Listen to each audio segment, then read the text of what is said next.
दोस्तों, इतिहास हमें एक बहुत बड़ा सबक देता है। हर युद्ध बंदूक से नहीं जीता जाता और हर जीत बारूद से नहीं मिलती।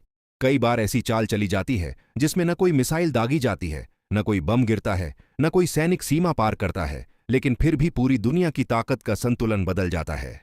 आज एशिया में ठीक वैसी ही एक खामोश लड़ाई चल रही है। यह लड़ाई गोलियों की नहीं बल्कि सड़कों की है। यह मुकाबला टैंकों का नहीं बल्कि व्यापारिक गलियारों का है। यह संघर्ष सीमा पर खड़े सैनिकों से नहीं बल्कि उन रास्तों से तय होगा जिनसे आने वाले दशकों में पूरी दुनिया का व्यापार गुजरने वाला है। वर्षों तक चीन को विश्वास था कि एशिया का भविष्य वही लिखेगा। उसने सोचा कि पैसा फेंको, बंदरगाह बनाओ, छोटे देशों को कर्ज दो और फिर उनकी अर्थव्यवस्था पर कब्जा कर लो। लेकिन इसी दौरान भारत बिना शोर मचाए एक ऐसी रणनीति पर काम करता रहा जिसकी चर्चा आज पूरी दुनिया में होने लगी है। जिस समय दुनिया की निगाहें चीन के बड़े बड़े दावों पर थीं, उसी समय भारत जमीन पर ऐसे फैसले ले रहा था जो आने वाले वर्षों में एशिया की तस्वीर बदल सकते हैं। यही वजह है कि आज कई अंतर्राष्ट्रीय विशेषज्ञ मानते हैं कि असली खेल अब हथियारों का नहीं बल्कि कनेक्टिविटी का है। जिस देश के पास बेहतर सड़कें, बंदरगाह और व्यापारिक नेटवर्क होगा, वही आने वाले समय में सबसे ज्यादा प्रभावशाली बनेगा। और दोस्तों, भारत ने इसी खेल में ऐसी चाल चली है जिसने चीन की चिंता कई गुना बढ़ा दी है। लेकिन इस कहानी को समझने के लिए हमें कुछ साल पीछे जाना होगा। चीन ने बड़े गर्व के साथ दुनिया के सामने अपना बेल्ट एंड रोड इनिशिएटिव पेश किया। दावा किया गया कि यह परियोजना दुनिया के देशों को विकास की नई ऊंचाइयों तक पहुंचा देगी। अरबों डॉलर खर्च किए गए, बड़े बड़े वादे किए गए और कई देशों को चमकदार सपने दिखाए गए। शुरुआत में ऐसा लगा कि चीन सचमुच दुनिया की सबसे बड़ी आर्थिक ताकत बनने जा रहा है। लेकिन धीरे धीरे इन परियोजनाओं की असली तस्वीर सामने आने लगी। कई देशों पर इतना भारी कर्ज चढ़ गया कि वे अपनी ही संपत्तियों पर नियंत्रण खोने लगे। जहां विकास होना चाहिए था, वहां आर्थिक संकट खड़ा हो गया। कई परियोजनाएं अधूरी रह गईं, कई जगह विरोध प्रदर्शन शुरू हो गए और कुछ स्थानों पर सुरक्षा की स्थिति इतनी खराब हो गई कि विदेशी इंजीनियरों को काम छोड़कर वापस जाना पड़ा। दुनिया ने महसूस किया कि यह विकास का मॉडल कम और निर्भरता पैदा करने की रणनीति ज्यादा है। दूसरी तरफ भारत ने बिल्कुल अलग रास्ता चुना। भारत ने किसी देश पर अपनी शर्तें थोपने की कोशिश नहीं की। भारत ने साझेदारी, विश्वास और साझा विकास की नीति अपनाई। यही अंतर आज भारत की सबसे बड़ी ताकत बनता दिखाई दे रहा है। दोस्तों, भारत की सबसे बड़ी समझदारी यह रही कि उसने अपने उत्तर पूर्व को सिर्फ सीमावर्ती इलाका नहीं माना, बल्कि भविष्य के आर्थिक और रणनीतिक केंद्र के रूप में विकसित करना शुरू किया। जिन राज्यों को कभी देश के सबसे दूरस्थ हिस्से के रूप में देखा जाता था, आज वही भारत की सबसे बड़ी ताकत बनते जा रहे हैं।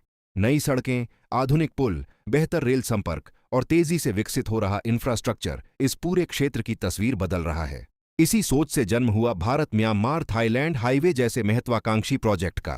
पहली नजर में यह सिर्फ एक सड़क लग सकती है, लेकिन वास्तव में यह भारत को सीधे दक्षिण पूर्व एशिया के विशाल बाजारों से जोड़ने वाला आर्थिक कॉरिडोर है।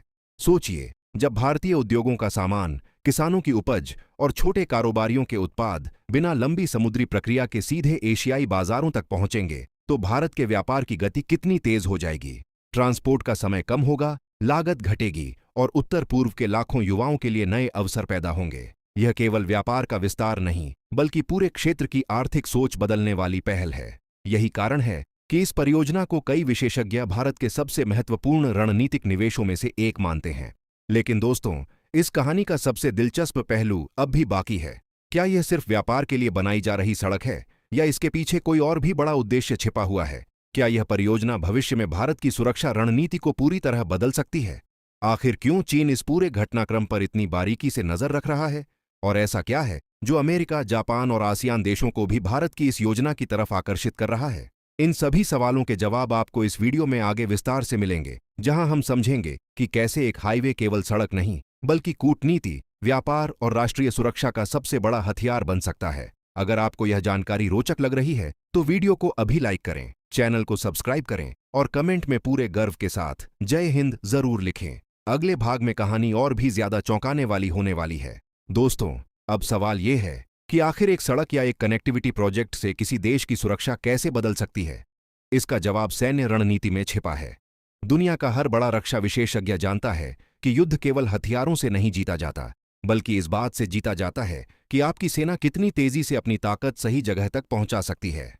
अगर किसी देश के पास आधुनिक सड़कें, मजबूत पुल, तेज लॉजिस्टिक्स और कई वैकल्पिक रास्ते हों, तो उसकी सेना किसी भी चुनौती का जवाब पहले से कहीं ज्यादा तेजी से दे सकती है।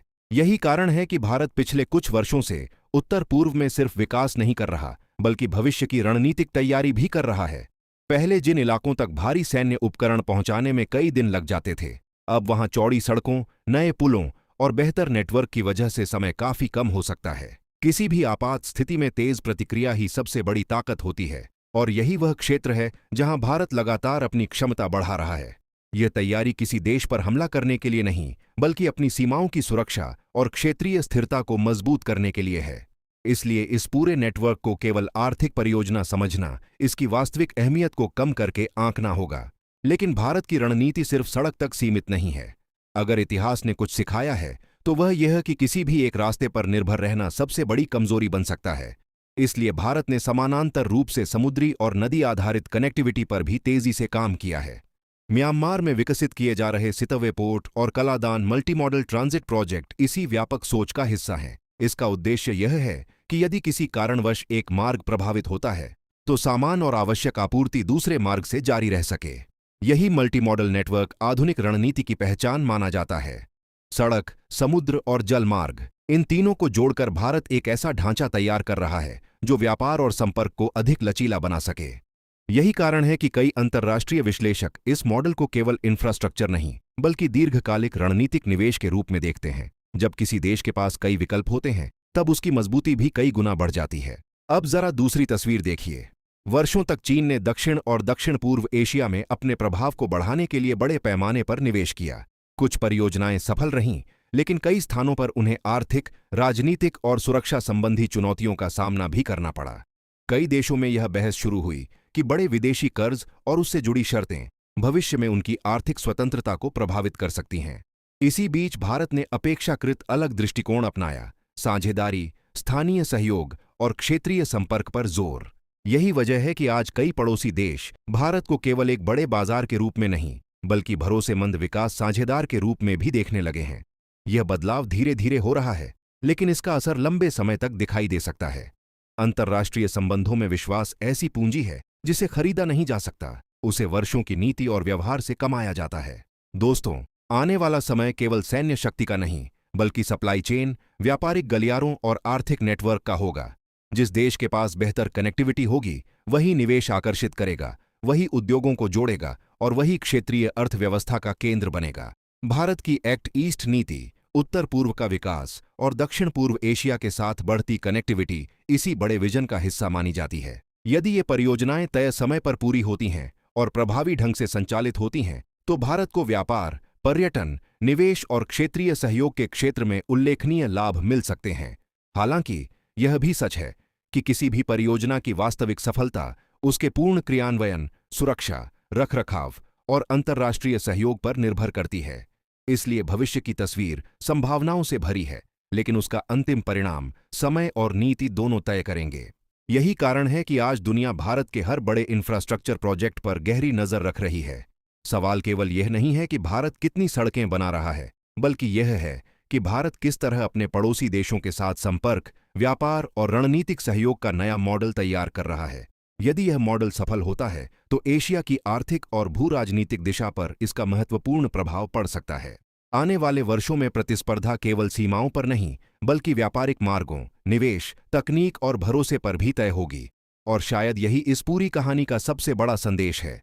आज की दुनिया में असली ताकत केवल हथियारों से नहीं बल्कि दूरदर्शी सोच, मजबूत इंफ्रास्ट्रक्चर और विश्वसनीय साझेदारी से बनती है। अगर आपको यह जानकारी पसंद आई हो और आप चाहते हैं कि भारत के ऐसे ही बड़े मेगा प्रोजेक्ट्स, रणनीतिक विश्लेषण और दुनिया बदल देने वाली तकनीकों पर मैं और भी गहराई से वीडियो लाऊं, तो वीडियो को लाइक करें, चैनल को सब्सक्राइब करें और बेल आइकन जरूर दबाएं। कमेंट में बताइए, क्या आपको लगता है कि भारत की यह कनेक्टिविटी रणनीति आने वाले वर्षों में एशिया की दिशा बदल सकती है? अपने विचार जरूर साझा करें। मिलते हैं अगली दमदार वीडियो में। तब तक के लिए जय हिंद।